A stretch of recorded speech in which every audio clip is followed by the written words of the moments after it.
On Christmas morning, I never expected to be handed a bill. Not from a stranger, not from a business, but from someone I once considered family. My daughter-in-law, Linda, walked into the living room with a smile, carrying an envelope that looked oddly formal. She handed it to me without a word, and I noticed her eyes linger a little too long on my reaction. Inside, I found an invoice, neatly printed with the words living expenses, $2,500. My heart sank. Christmas morning, the time for family, love, and joy, had just been twisted into something else entirely. I smiled even though my hands were shaking. I smiled because after all these years, I had learned the art of hiding my true feelings. I didn't let her see what this was doing to me. I didn't let her see that the weight of betrayal was slowly sinking into my chest. This was Linda.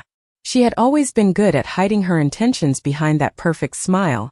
And yet this was a step too far. I just couldn't believe it. This wasn't the way things were supposed to be. This wasn't the holiday I had planned.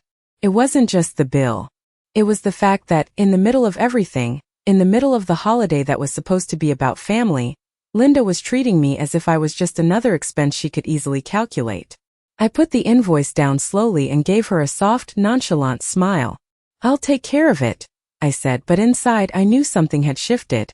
Christmas wasn't supposed to feel like this. It wasn't supposed to feel like a transaction. And yet, here we were. I had always tried to make Christmas special for everyone. I'd spent hours in the kitchen, preparing all the family favorites, hoping to create that warm, nostalgic feeling. But this was a reminder that sometimes family isn't what it seems. I was just a means to an end for some. But I had learned the hard way that sometimes, silence is more powerful than any confrontation. I didn't say anything more. I didn't need to. Not yet. I had a plan. A quiet one. But for now I'd smile. I'd smile and wait. And when the time was right, the truth would come out. I couldn't shake the feeling that something was off. The morning had started with such high hopes. Christmas Day, the one time of year when family was supposed to come together. But now, with the invoice sitting on the coffee table in front of me, everything felt wrong. Linda had smiled as she handed me the envelope, but there was something behind that smile, something I couldn't quite place. Her eyes weren't kind. They were calculating. It wasn't the first time I had felt like I was being treated differently by her, but it was the first time she had been so brazen about it. I could feel the sting in my chest, but I refused to let it show. I was stronger than that. I had to be. Over the years, I had learned to keep my emotions hidden, to swallow the hurt and put on a face for the world. But as I sat there, staring at that piece of paper, I couldn't help but wonder how far Linda would go. It wasn't just the money. It was the principle. She had never respected me, and this was just another reminder that I was nothing more than an inconvenience to her. My son David wasn't much better. Ever since he married Linda, he had become more distant, more focused on keeping the peace with her than on standing by his own mother. I had given everything for my family, my time, my love, my support. And yet now it felt as though I was nothing but a burden. It was painful to admit, but I could feel the distance growing between us. Christmas had always been a time for making memories, for creating traditions. But now it felt like a show, one that I was no longer a part of. Linda went about her day as if nothing had happened, as if handing me that bill for living expenses was just another mundane part of life. I knew she didn't think it was a big deal. She probably saw it as practical, necessary even. But to me it was a slap in the face. I couldn't understand how my own son could allow this to happen. I had always been there for him, always supported him. But now I felt invisible. The weight of the silence in the room was deafening. David and Linda exchanged pleasantries as if we weren't at a crossroads, as if I hadn't just been handed an invoice on Christmas morning. I excused myself to the kitchen, trying to keep my composure. I needed space to think, to breathe. The quiet in the house was almost suffocating, and yet I didn't want to speak up. Not yet. I had learned the hard way that sometimes silence was more powerful than words. As I stood at the sink washing the dishes that I had prepared with love, I thought about all the years I had spent trying to hold this family together. I had given so much of myself, and for what? To be treated like an afterthought? I wasn't sure what hurt more, the coldness in Linda's actions or the indifference from my own son. As the day went on, I continued to smile, to nod, to act as if everything was fine. But deep down I was already making plans. I didn't know exactly what I would do, but I knew I couldn't let this go. Not anymore. Christmas might have been ruined, but it didn't mean I had to let them think I was weak. No.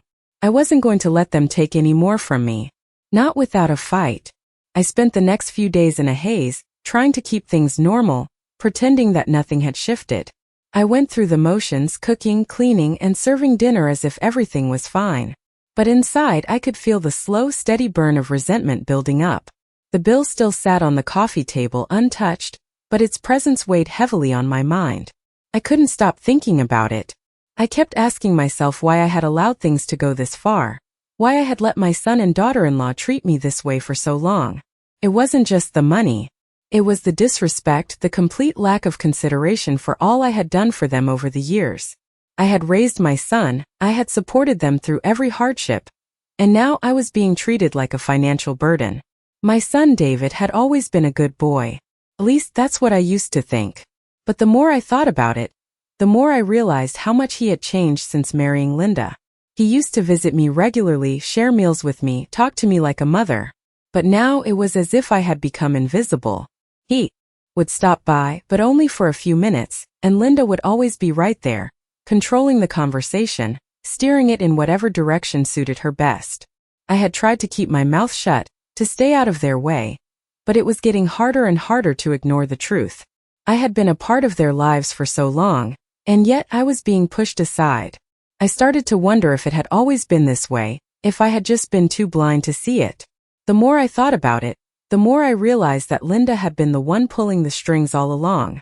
She had always been calculating, always manipulating situations to her advantage. I could see it now in the way she always knew how to get what she wanted from David, the way she made sure he was always on her side no matter what. It made me feel small, like I was nothing more than a pawn in their game. I couldn't take it anymore. I had to do something. I had to find a way to make them see what they were doing to me. I wasn't going to let this slide. I had spent too many years swallowing my pride and letting them walk all over me. No more. I wasn't going to be their doormat any longer. I didn't know exactly what my next move would be, but I knew one thing for sure. I was done being treated like I didn't matter. Christmas had already been ruined, but that didn't mean I couldn't regain control of my life. I wasn't going to let Linda and David dictate how I spent my final years. I had a plan, a quiet, calculated plan. I wouldn't confront them just yet. I wasn't going to give them the satisfaction of seeing me break down. No, I would bide my time, watch and wait. And when the moment was right, I would take action. This time, I would be the one in control. I woke up the next morning to the same empty feeling I had been carrying for days. Christmas had come and gone, but nothing felt right anymore. The decorations still hung on the walls, the lights twinkled in the corner of the living room, but it felt hollow. I moved through the house mechanically, picking up the dishes and straightening the furniture, all the while my mind kept returning to the same thought. How had it come to this? How had I allowed Linda to walk all over me? I tried not to dwell on it, but it was impossible not to. I kept replaying the moments from Christmas, the way she handed me that invoice with such casual indifference. There was no apology, no hesitation. Just a simple matter-of-fact gesture, as if it was the most normal thing in the world. It wasn't just about the money. It was the way she had no regard for my feelings, the way she treated me as if I were some kind of liability. And what hurt even more was that David didn't seem to care. He didn't even notice how cold Linda had become, or how she had driven a wedge between us. It wasn't the first time I had felt invisible, but it was the first time I had truly realized how far things had gone. I thought back to the days when David and I were close, when he would call me just to chat, when he would come over for dinner without any ulterior motives. But those days felt like they belonged to another life, another version of him. Ever since he married Linda, he had changed. And I had let it happen. I had let them both push me to the side. But no more. I couldn't keep pretending everything was fine. I had spent years trying to be the peacekeeper, trying to keep the family together, but now I was done. I was tired of being the one who made sacrifices, the one who kept quiet, the one who swallowed her pain for the sake of everyone else. It was time for me to take control of my own life. I didn't know exactly what I was going to do yet, but I was planning. I wasn't going to confront them immediately. No, that would be too obvious. I had to be patient, I had to bide my time, and when the moment was right, I would act. I didn't need to shout or make a scene. I was better than that. I had learned how to handle things quietly, how to make the most of what little power I had left. And as I stood there in my kitchen washing the dishes that no one else had bothered to clean, I knew that my silence wasn't weakness. It was strength. I wasn't going to let them take anything else from me. Not anymore. I spent the next few days carefully watching their every move. David and Linda went about their daily routine, pretending everything was fine, but I knew better. I had seen enough to understand that nothing would change unless I took matters into my own hands. The more I observed, the more I realized how deeply ingrained their behavior was. Linda was a master manipulator, always knowing just how to control David's actions without him even realizing it. She had him wrapped around her finger, and I was nothing more than an inconvenience in their carefully crafted life. I thought back to all the subtle hints I had picked up over the years, the way Linda would speak about me when she thought I wasn't listening, the way she would take credit for things that I had done, and the way she would make sure David was always on her side even if it meant pushing me aside. I wasn't just a mother to David anymore. I was a problem to be dealt with, but I wasn't ready to just let it happen. I wasn't going to sit idly by while they treated me like this. I had spent enough years being the quiet one, the one who never rocked the boat, but that was over now. It was time to let them know that I was still in control. I wasn't going to make a scene, I wasn't going to shout or demand answers. No, I would be smarter than that. I would play this game quietly with patience and precision. I knew exactly what I had to do. I needed to expose Linda for what she was, and I needed to do it without her knowing what was coming. I spent the next few days making careful plans, organizing my thoughts and actions. I started to gather information, paying attention to the smallest details. I wasn't going to let them see how much I knew. I wasn't going to give them the satisfaction of seeing me react. Every move I made was calculated, every step designed to keep them off balance. Linda thought she had one. She thought I was just another old woman who could be pushed around. But what she didn't know was that I had spent my entire life playing the long game. I wasn't about to let her destroy me. Slowly, I began to put my plan into motion, making small subtle moves that would shift the balance of power. I wasn't doing this for revenge, but for my own peace of mind. I needed to reclaim my life, my dignity, and my sense of self. I wasn't going to be treated like a burden any longer. The first step was simple, almost unnoticeable. I started taking back control of my finances. I wasn't going to wait for David or Linda to decide what was best for me. I was going to make my own choices, and I was going to do it quietly. As I sat at the kitchen table calculating my next steps, I felt a sense of calm wash over me. This was the moment I had been waiting for. This was my chance to take back my life. I had been working silently, moving through my days with purpose, but the time had finally come to act. It was subtle at first, just small changes that no one seemed to notice, but I could feel the shift in the air. The more I watched Linda, the more I realized how deeply she underestimated me.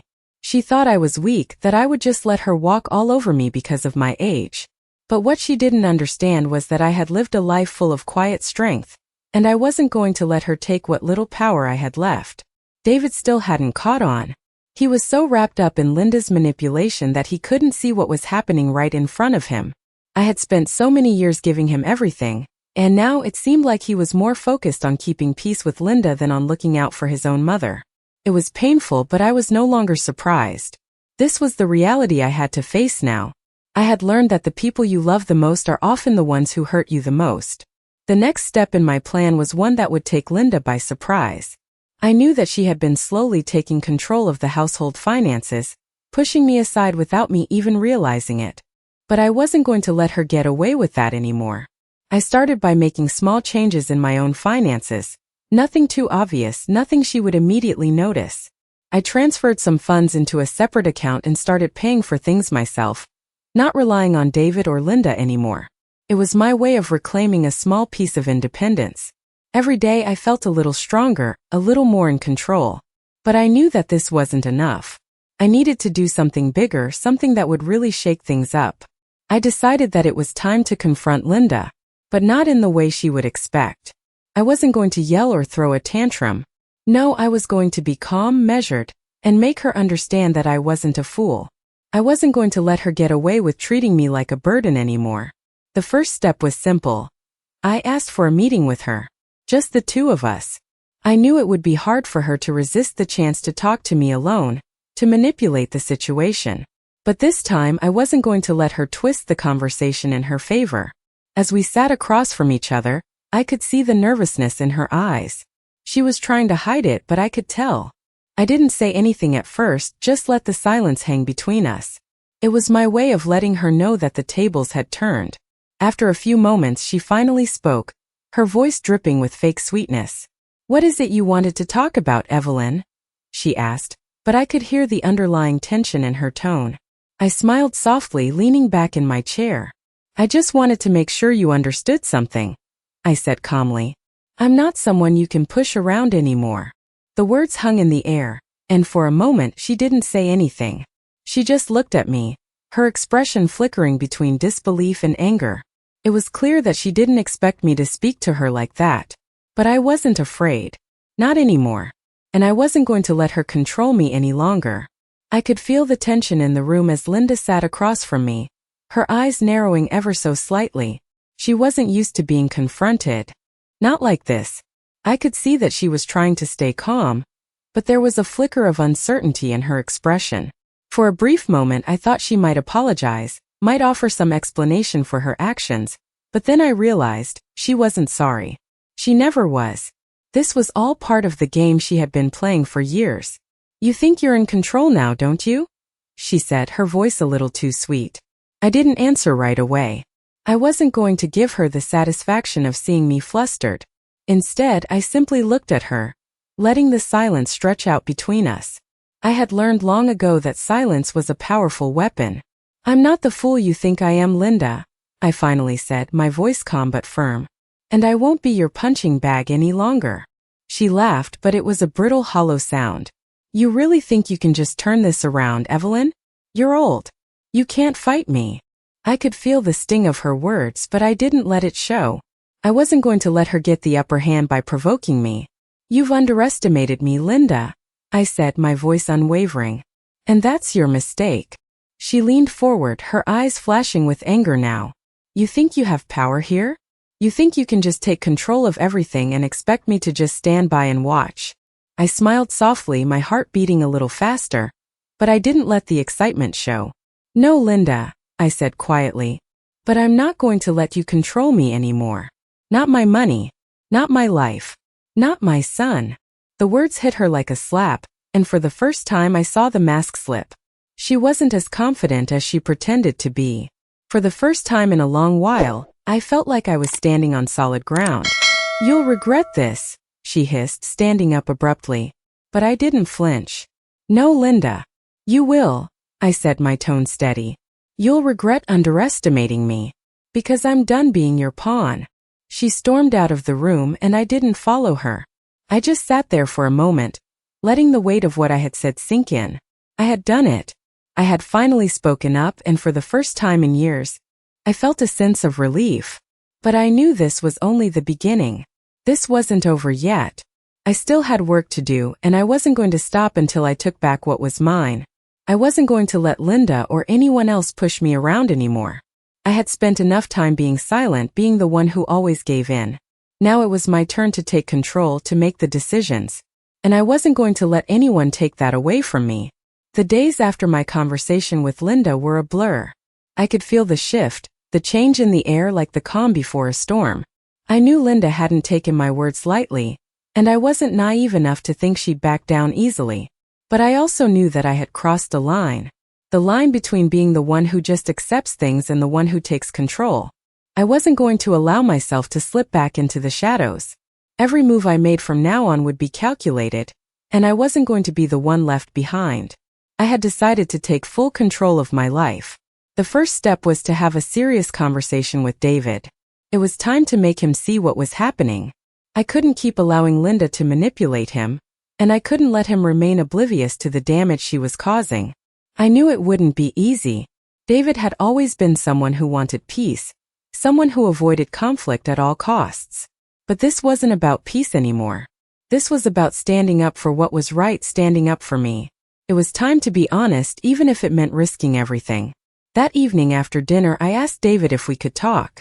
I could see the hesitation in his eyes, the way he looked at me, almost like he already knew what was coming. But he agreed.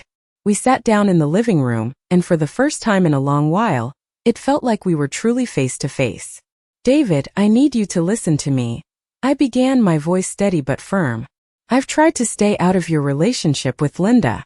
I've tried to respect your choices. But what's been happening, what she's been doing, it's wrong. David's face shifted.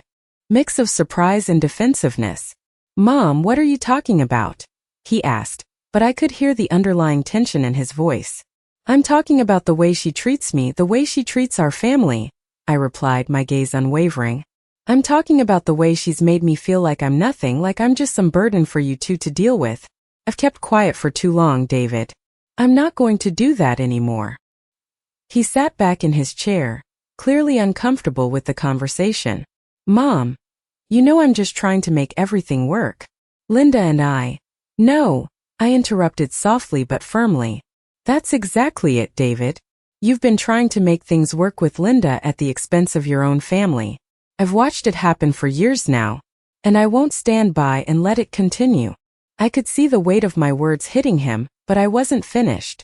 I know you love her, David, but I also know that you've lost sight of what really matters. You've stopped seeing the woman who raised you, who would do anything for you. He didn't say anything right away. The silence in the room was thick, almost suffocating. I could feel the walls closing in, but I had to keep going. I'm not asking you to choose between me and Linda, David, but I am asking you to see what she's doing, to see how she's manipulated everything, how she's taken advantage of your good nature. I saw something shift in David's eyes, a flicker of realization. I never wanted you to feel this way, Mom, he said, his voice softening. I didn't know. I didn't see it. I nodded, my heart heavy. I know you didn't, and I'm sorry it's taken this long to say something. But I can't keep pretending that everything is okay when it's not. The conversation was far from over, but it was a start. For the first time in a long while, I felt like I had been heard. I knew there was still a long way to go, but in that moment, I felt like the first real step had been taken. I wasn't alone in this fight anymore. David was starting to see the truth, and maybe, just maybe, there was still hope for us to rebuild what had been broken. It had been a few weeks since that conversation with David, and I could feel a sense of peace slowly settling in. It wasn't a perfect resolution, and there were still many issues to be worked through, but things were starting to shift. David had started to make an effort. He was spending more time with me, checking in more often, and even started standing up to Linda in ways he hadn't before. It wasn't easy for him. He still had a lot of guilt about how things had gotten to this point, but I could see him trying. And that was all I needed. Linda, on the other hand, was quieter now. I could tell she didn't like the changes, but there was nothing she could do. She had underestimated me, and now I was no longer the woman who let her walk all over me. There was still tension, still moments of discomfort, but I had regained my place in the family. I had reminded them all that I wasn't a passive bystander in my own life. I wasn't just someone to be ignored or pushed aside. I had a voice, and I was going to use it. Looking back, I realized that the greatest lesson I had learned from all of this was that strength doesn't always come from confrontation. Sometimes it comes from quiet resolve, from taking control of your own life and not allowing others to dictate your worth. I had spent so many years trying to keep the peace, trying to make everyone happy, but at the cost of my own happiness. Now I was learning to stand up for myself, to put my needs first, and to no longer tolerate the disrespect that had become the norm. Life wasn't perfect, and things weren't going to magically fix themselves overnight, but I was finally on a path that felt right. I didn't know where this journey would lead, but I knew one thing for sure. I wasn't going to let anyone take away my peace again. As I sat in my living room one evening, the light from the fireplace flickering softly, I thought about how far I had come. The road had been hard, filled with moments of doubt and fear, but I had emerged stronger. And as I looked ahead, I wondered, how many of us are living in silence, allowing others to take control of our lives without ever speaking up? How many are waiting for permission to reclaim their own power? The answer, I realized, was in all of us. We just have to find the courage to speak up, to stand our ground, and to never let anyone define us again.